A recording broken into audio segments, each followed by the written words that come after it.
Hi guys, welcome to West Wing Week. It's West Wing Week. Welcome to the West Wing Week, your guide to everything that's happening at 1600 Pennsylvania Avenue and beyond.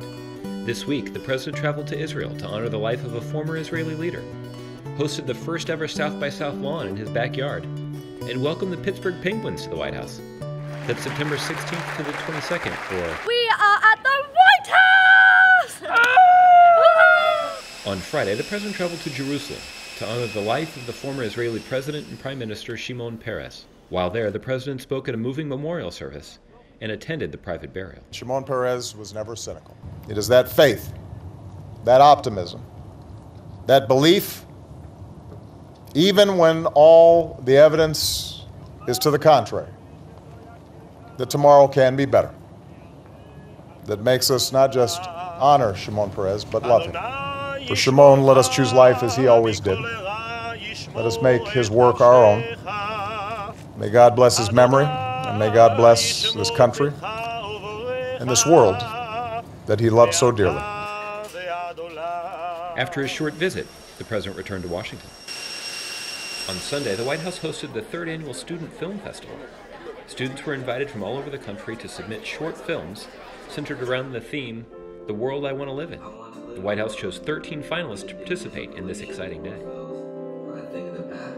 On Monday, the long-awaited South by Southwest, a festival of ideas, art, and action, was held in the South grounds of the White House. In the morning, Chuck Close took giant Polaroids of students that were honored at the film festival the day before. Just like that.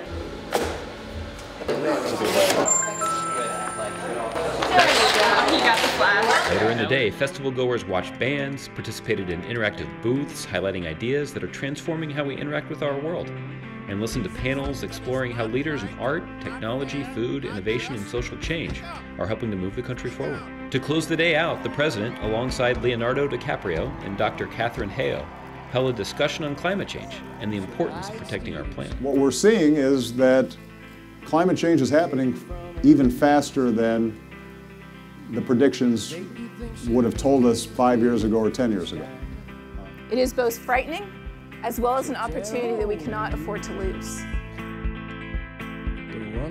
On Wednesday, the President traveled to FEMA headquarters in Washington, D.C., where he met with his national security team to ensure that the federal government was making all the necessary preparations in advance of Hurricane Matthew. Just remember that you can always rebuild, you can always repair property, you cannot restore a life if it is lost, and we want to make sure that we minimize any possible loss of life or risk to people in these areas.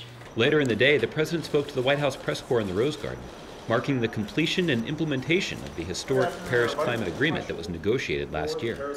It's the first international agreement that includes 196 different countries committing to take specific steps to reduce carbon pollution. And just a short stroll down the South Lawn, the First Lady dedicated an improved and expanded garden and talked about the positive impact of Let's Move.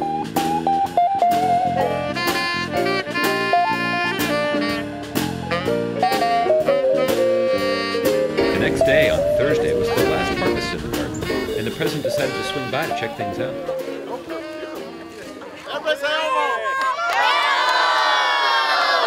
Back inside the White House, the President also hung out with the Pittsburgh Penguins, honoring them for their 2016 Stanley Cup championship. Pittsburgh Penguins.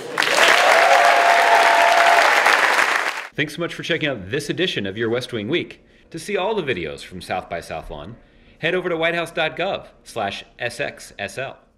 I'm glad Alonzo's doing some work. Oh, look who's coming here trash talking in a tie.